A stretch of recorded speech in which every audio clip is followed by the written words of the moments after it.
you so much for, first of all, for being so open to the idea of doing an interview. And, I really appreciate it being a fellow Mainer. It was really cool to come across your website. Here I am on my spiritual journey, and it's funny, personally for me, you know, I have a background as a medical assistant and being interested in that kind of stuff generally, and then found my own psychic mediumship down the road, and it would be interesting to merge the two for my own, I don't know, my own lifetime from now, you know.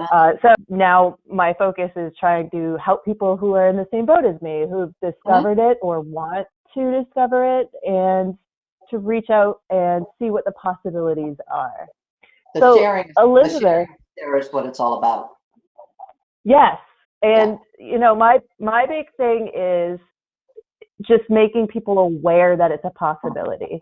Right. Because for me, for a long time, I think I just kind of concluded that, yeah, I had some psychic experiences, but that's not what I am. Mm-hmm. And come to find out that I believe that we all have those capabilities, and it's just a matter of that awareness and tapping into it and growing it. Mm-hmm. And so that's what leads me to you. So let's get started. That's my introduction. Because I want to hear you talk. So tell me, first of all, is it medical intuitiveness? Is that the term you would use as a medical intuitive of what you do? Yes, or just medical intuition, which is a skill. Intuition. Okay. Yeah, it's not a gift, it's a skill.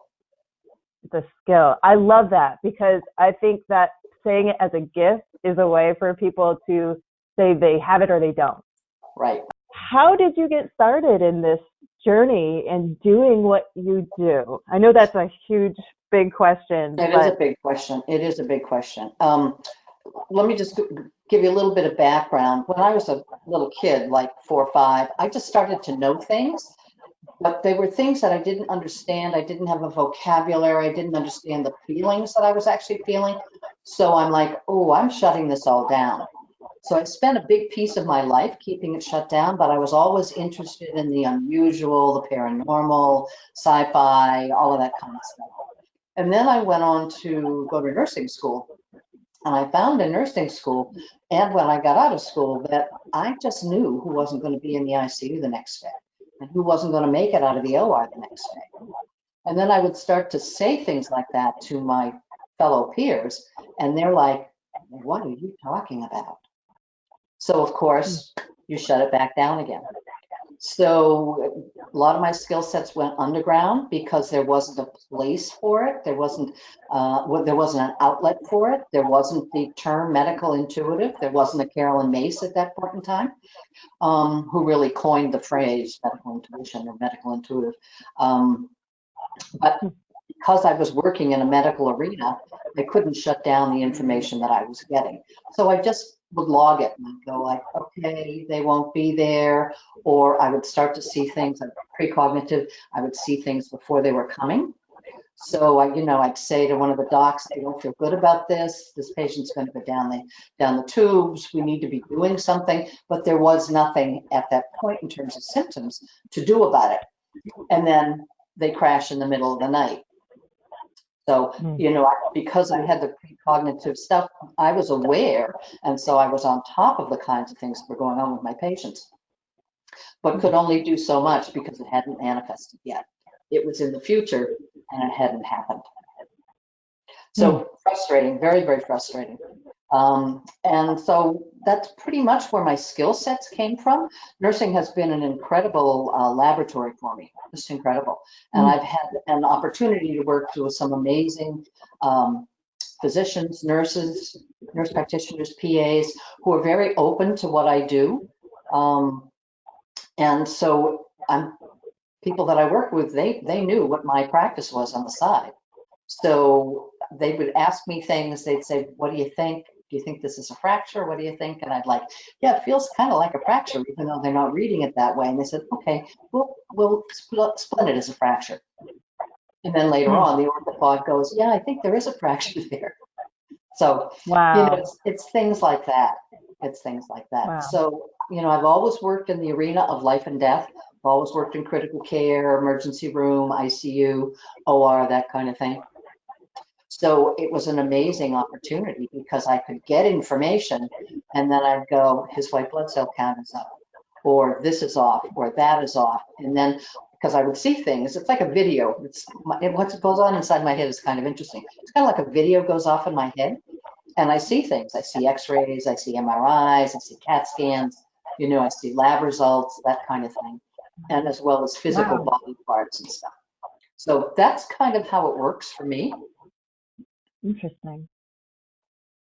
So another question that I would have for people who are just not familiar with what it is that you do, how would you describe, sort of the definition of what you do? Well, first of all, I think anybody who works as a medical intuitive, we each come with our own unique set of skill sets.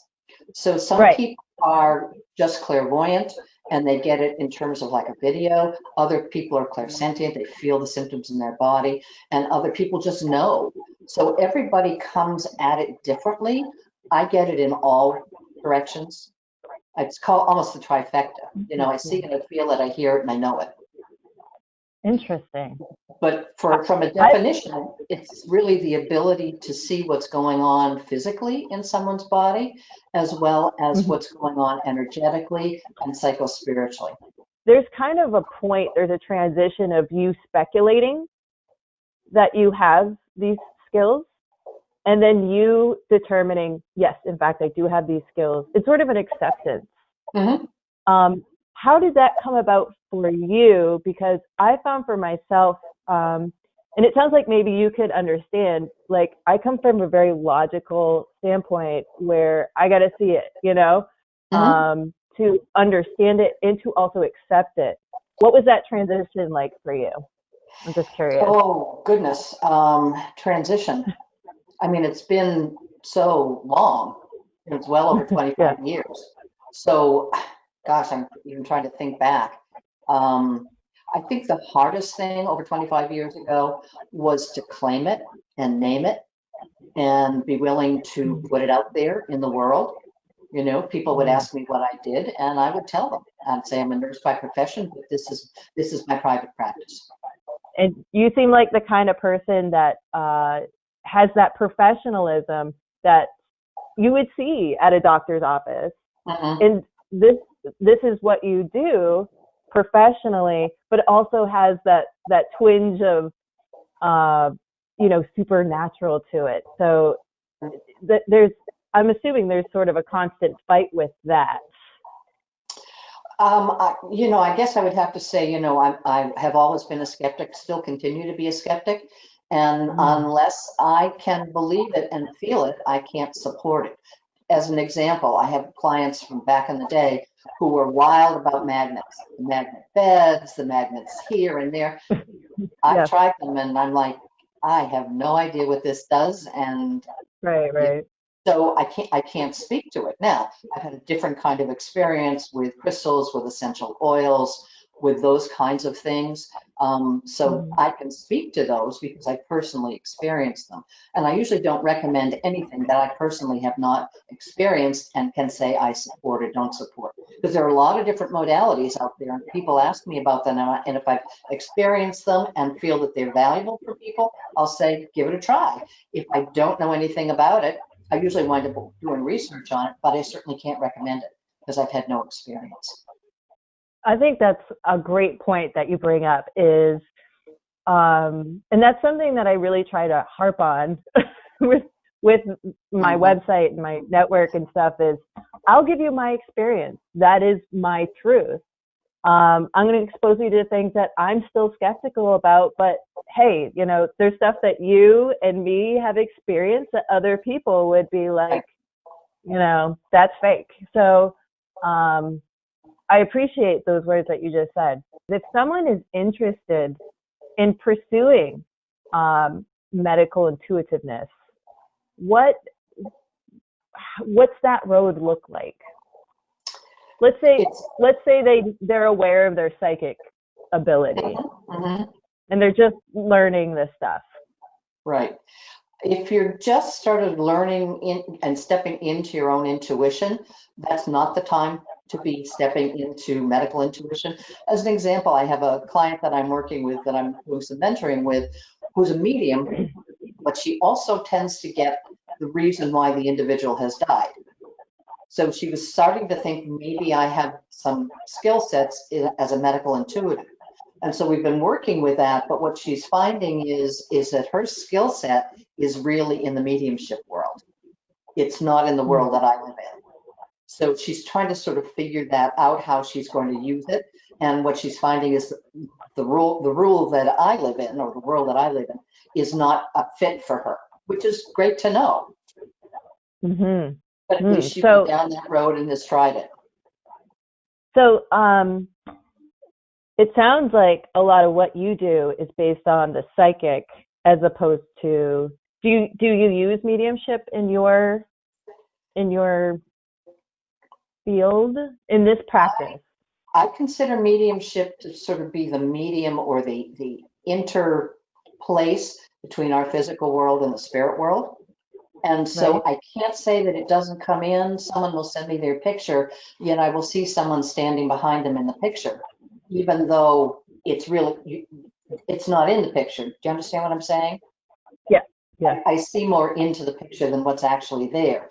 And it turns out that that is a friend who has died. Suicide, car accident, whatever it is. So sometimes that comes into play. Sometimes I will see a twin standing behind a client, but the twin is no longer in the physical world. The twin is in spirit. Right. So occasionally it comes in, but not always. Sometimes I'll sort of get the tap on the shoulder, like, I'm here and I need to tell you something so that you can send it to this individual, kind of thing.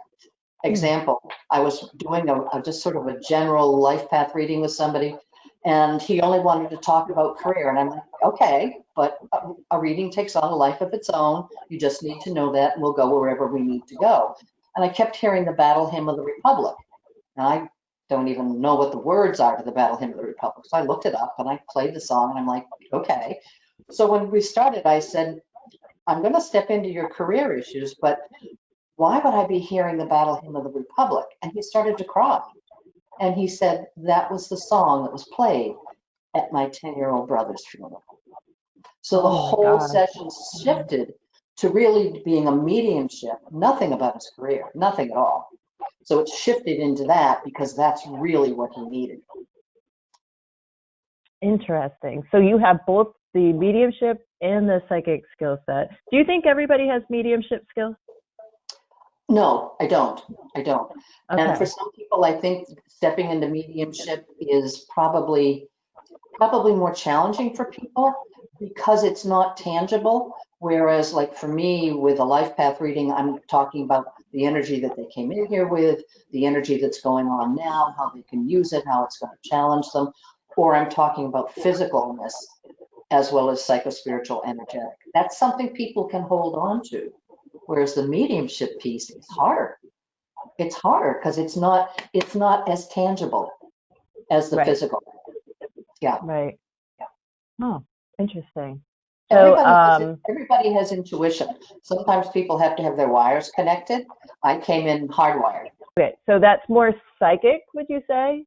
That's more, you use your psychic abilities for that? I actually don't use that term. That's kind of an older term, you know.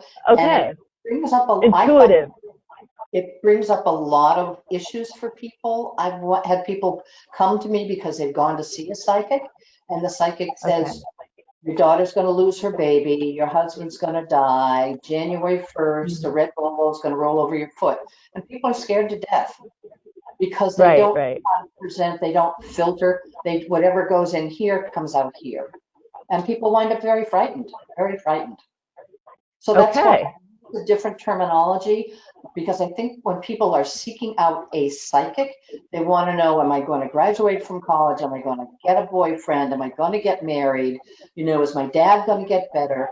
A lot of precognitive stuff, a lot of future stuff, and I don't do that. That belongs, Interesting. I think, to somebody else far greater than skill sets than I have. So I don't go there. Wow, okay. I don't go there. I was not aware that that was thought of as an older term, psychic. Mhm. So intuitive, is that the term that's more Yes, what more you would info. accept? Right. Okay. And so with the separation of the two, what are we talking about for intuitive? We're talking about the ability to receive information on whatever channels are specific to you, whether you see Okay. it, feel it, know it. Yeah. Okay. Interesting. I had no idea that's where this conversation was going to go. It's so great to, be relatively new in this arena. And I have to admit, like, this kind of stuff I was interested in when I was 13, but, getting older, you kind of get grounded in the world and just not the kind of knowledge that I really look that much into. So it's great to talk with people who've been in it for a while and who have lots of experience in it so that your wisdom can be passed along to me, and then I can pass it on to other people.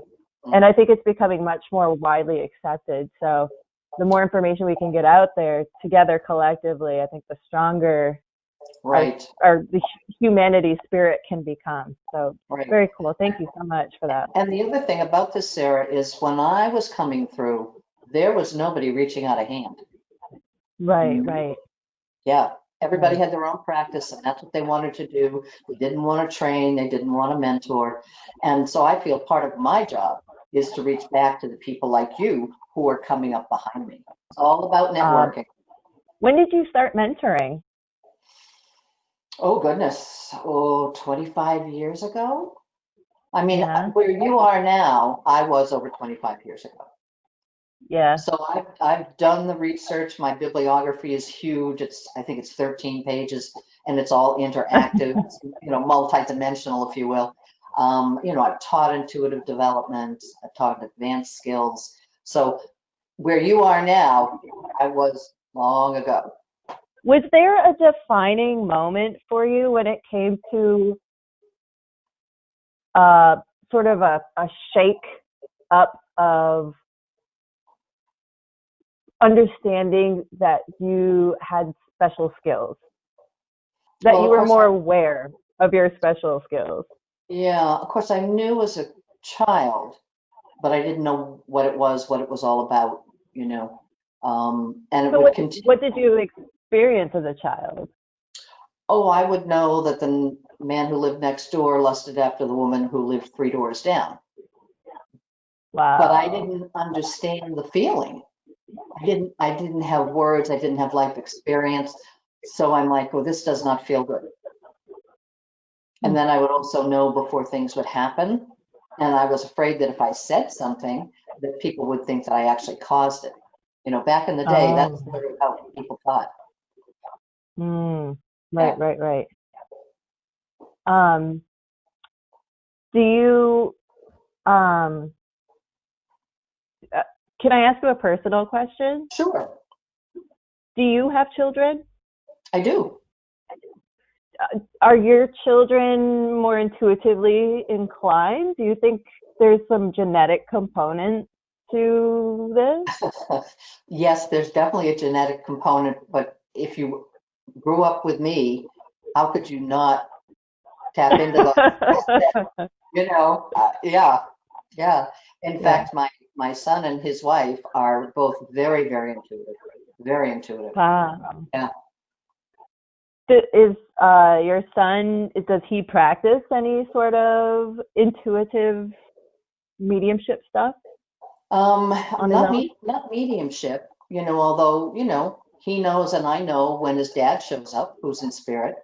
We know when other people show up who are in spirit. Does he practice it?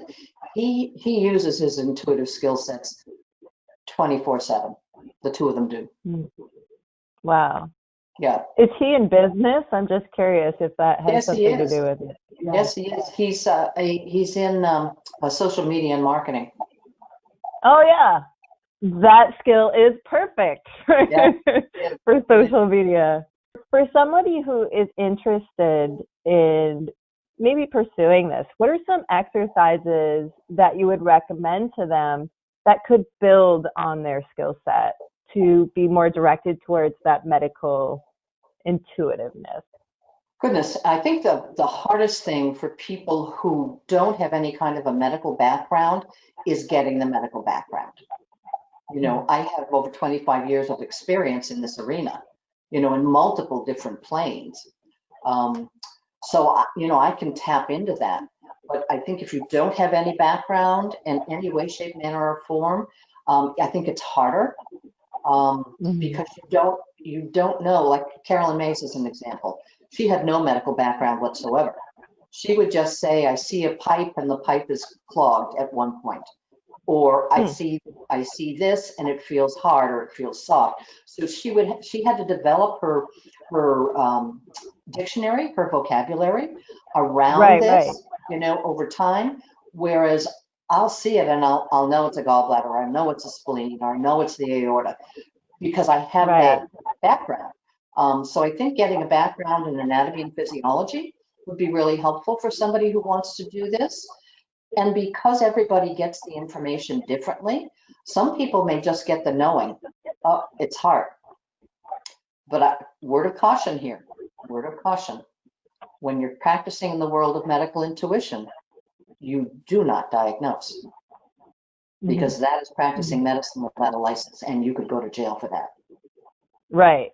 Right. And I mean, that's like part of what we do is we have to say, you know, I'm not a doctor.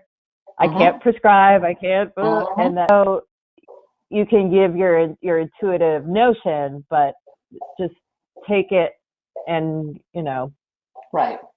Next time you see your doctor, maybe you can mention something, you know. Yeah. Right. Right. And for me, it's mostly the symptoms. You know, I'll get the dizziness, I'll get the vertigo, the sensation of that. You know, I'll get the sensation of like a migraine headache, or I'll get the sensation or the knowing that it's an autoimmune disorder. And then thyroid will show up and they'll say, oh, yes, I have Hashimoto's thyroiditis, which is an autoimmune disorder.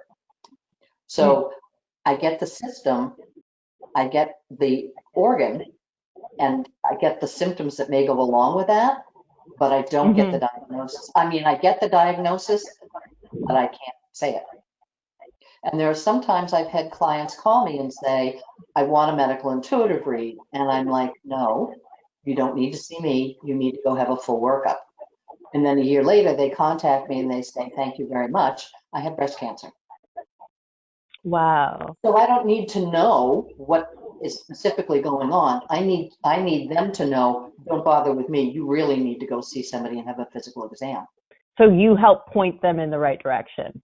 Correct. Yeah. Okay. And it's funny because go ahead. And so you really have to, and this must be difficult, you really have to rely on physicians really having the interest of these patients in mind to really get basically what you got. You know, you have the diagnosis, but you have to turn them to the professionals in order for the professionals to find it. Right. And sometimes a traditional physician does not work with a client. I have clients who will not see a traditional physician. They'll work with a naturopath, they'll work with a functional medicine physician, but they may not work with a GP. And so it's a choice. You know, I have clients who've had cancer and they will not go down a traditional route at all. I always ask, are you working with a naturopath? Are you working with a physician? Are you working with somebody who's a functional medicine practitioner? So I get a sense of sort of where they are. You know, some people said, I had a naturopath 10 years ago, haven't seen anybody since. So you have your own practice.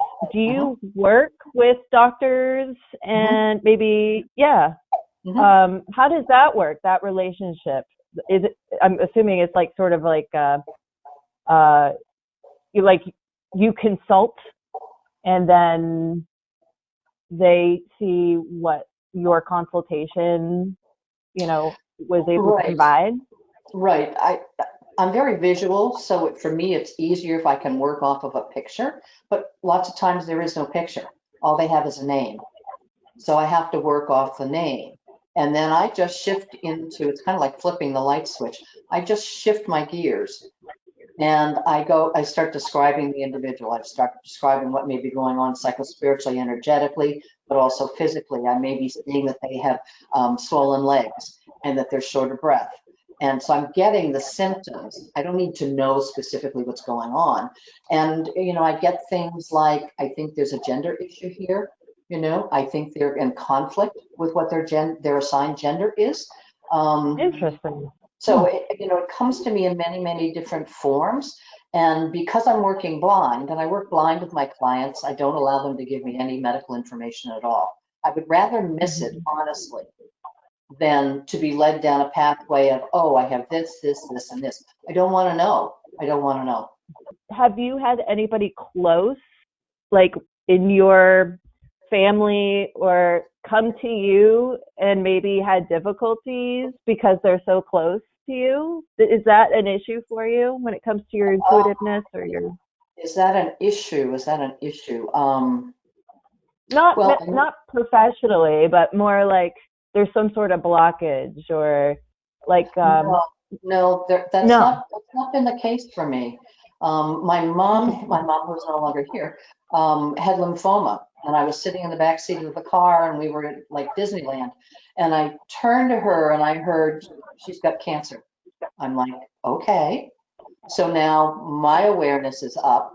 So I started talking to her, what's going on? How are you feeling? Yada, yada, yada, yada. And then 6 weeks later, she came back and she said, I have a lump in my throat and it's being biopsied. And I knew probably what system was involved. Do you have a healing component to your to what you do, or more of a hands-on healing thing that you do? I am a Reiki master. I'm trained in that. I've held healing circles, been part of healing circles. I'm working with a group of 4 women that I've worked with once a week for over 25 years. And we meet on a regular basis. And we've done all kinds of different kinds of healing. I don't consider that a major modality. I use it when I have to. Example, I had come back from vacation and was working in the ER, and I came around the corner and there was one patient in the bed as I came around the corner, and I took one look at her and I'm like, if I don't get you back in your body, you're leaving. And as it turned out, she was a breast cancer patient who had undergone chemo, who had made the decision to lung cancer, made the decision not to continue. And she said to me, I'm just waiting to talk to my children, because she was going to stop all forms of treatment. And I dropped my stuff, went over, just put my hand on her shoulder and worked on pulling her back into her body. And she went on for almost another month after that, and was able to meet with her family and talk with her kids and say, this is my choice. I don't want the rest of my life to be like this. So it's used sometimes, but it's not a primary modality. So you wouldn't characterize that as part of being a medical intuitive is also healing? Like those are two different things? No, not necessarily. There are people who do both. I don't. Okay. Partly because of my practice. I work with people all over the world. So I can't do laying on of hands with people. Do you find your work more difficult in this capacity as opposed to in person? No. No difference. I actually have found that doing like medium readings have actually been easier for me to do it this way. It's true. I have some medium friends who do find it easier to do it this way. Yeah. Here we are in coronavirus pandemic, and I'm not sure how things have changed for you with your practice. It seems like this is a way that you do it, since you're doing it all over the world. You can't be everywhere. Mm-hmm. Have you found it more difficult to do what you do with the pandemic happening? No, No. no, because 90% of my business is over the internet. Right. Right. Do you, so there's that physical, that physical thing, but also is there an intuitive difference with the pandemic happening for you? No, no, No. no. See, I come from a belief system. I'm very big into quantum physics and quantum mechanics, and I believe that we all live in a shared energy field. So that's how we can do things like remote viewing, how I can tap into somebody in India, the UK, Germany, wherever, because we all share this energetic connection. And so that's why I don't see it as being any difference, any kind of a barrier. And because I'm so visual, my clients send me a picture, and I don't care whether you've had a bad hair day or not, it doesn't matter to me, because it's the equivalent of you sending yourself to me right into my office, so that I actually see you standing in my office in my mind's eye. That's how it works for me. And I think chatting with you will help people understand that this is an option. I think if you're already interested in the medical field, you've already maybe been working in the medical field, and you discover your psychic abilities, you have a medical background, I think that just naturally shows that you're already interested in it, and you already have sort of that vocabulary built up in your own head. What is a tip or two you would give to someone who's just discovered or is on the verge of discovering their psychic ability, their intuitiveness? So this is a general question. Right. First of all, I think reading as much as you can, exposing yourself to as much as you can, even if it doesn't make sense. Even if you're not necessarily drawn in that arena, at least expose yourself to it, because the more you know, the better you'll get at getting information. I think reading and experiencing are probably the two biggest things. Practice. It's really practice. And people who are starting out, I tell them to start keeping a journal. I had a dream. This is what it was. And then 6 weeks later, what I saw in the dream is now here. Or I woke up in the middle of the night and I felt there was something wrong with Dad. So I called, and Dad was having trouble breathing. So do you know what I'm saying? So because you need to get that validation, you need to find out what your dictionary is, what your vocabulary is, because it's different for everybody. Me with a medical background, you with a medical background, is going to be very different than someone who has no medical background at all. Just like Carolyn Mace, she got it as images, like a clogged pipe, that kind of thing. Wonderful.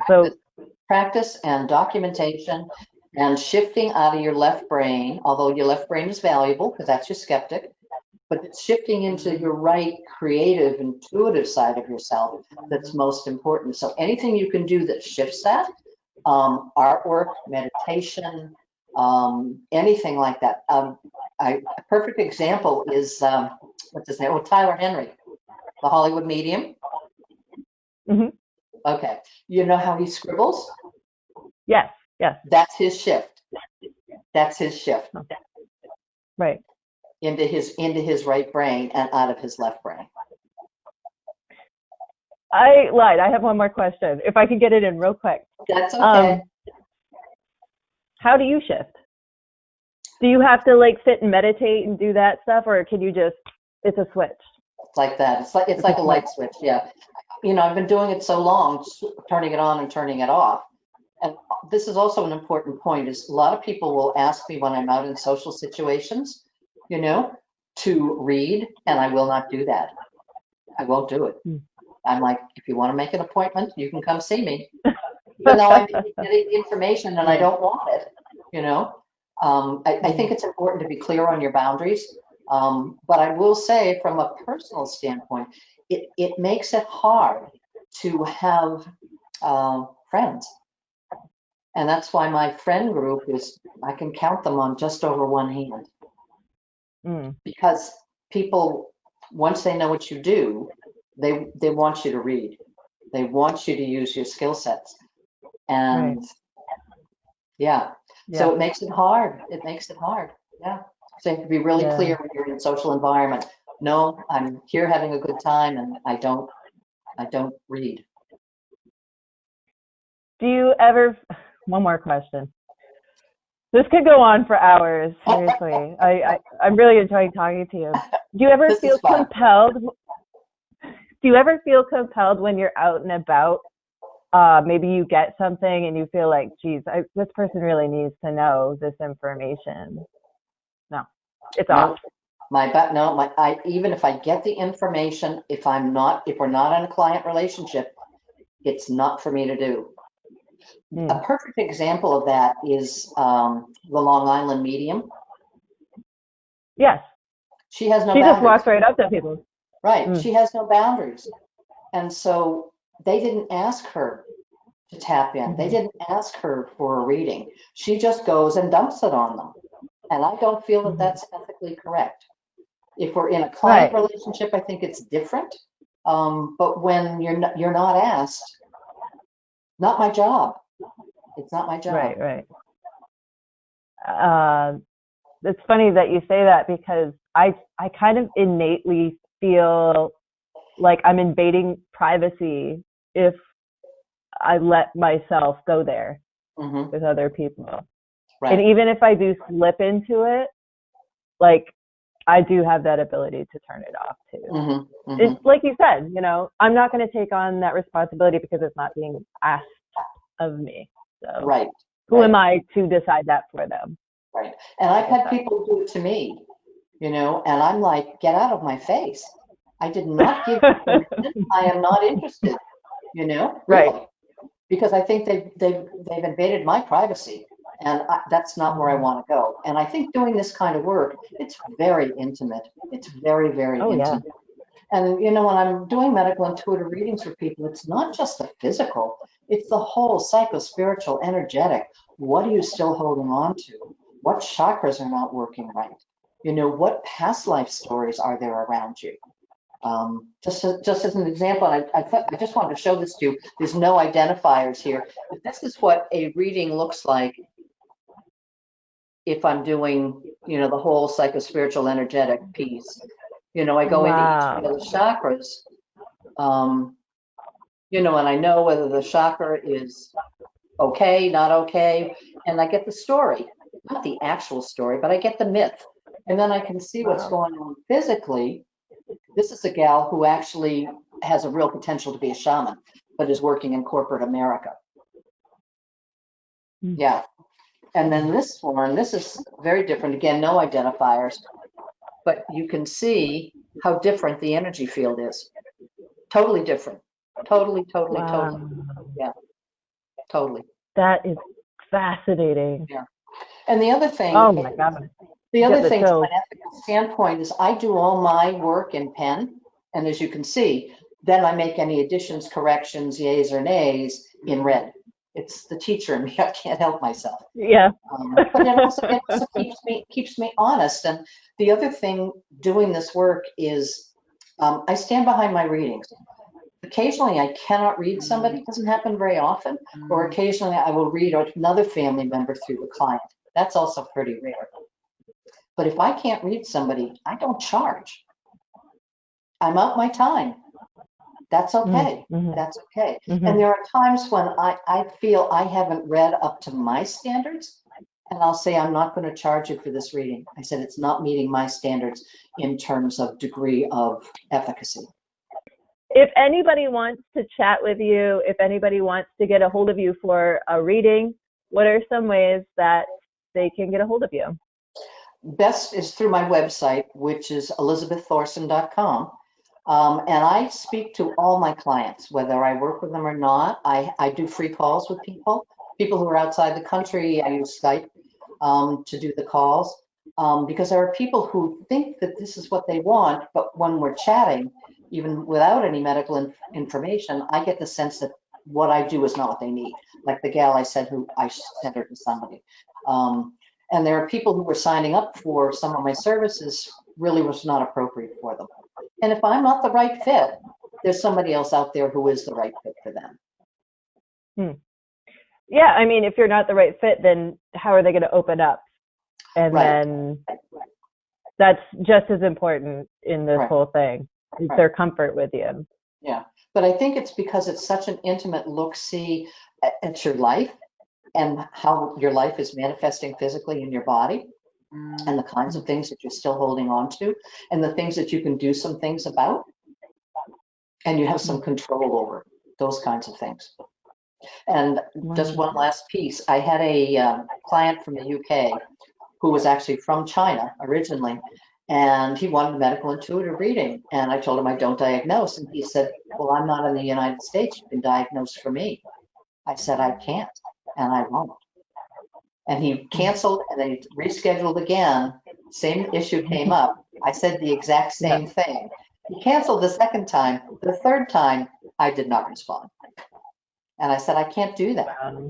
So working in these arenas, we have to have our own ethical standards because yes, in the United States, but for me, it's global. It's a global ethical piece. Right. Yeah. I'm sure there's somebody else he can find that will. That's right. Be a good fit for him. That's right. That's right. Thank you so much for taking the time to chat with me and helping inform people like myself who are curious about what you do, and go to the website and can find out more about you. Thank you so much for your time today. You're welcome, Sarah. Good luck. I know you're just starting on this journey, and you got a lot of high energy, and I like your website. And thank you. Yeah, the links that work. Yeah, it's, and that's what comes across is you, and so people will be attracted to that. Some people say, I just saw your picture and I knew. And I'm like, okay. So that's really important that you're your genuine, transparent, authentic self out there for people. And you do that and you do it well. Thank you. I appreciate it. How else am I going to act? I'm a bad actor. So, all right. Well, you can get back to work. Thank you so much, Elizabeth. Okay. Bye. All right. I'll see you later. Bye.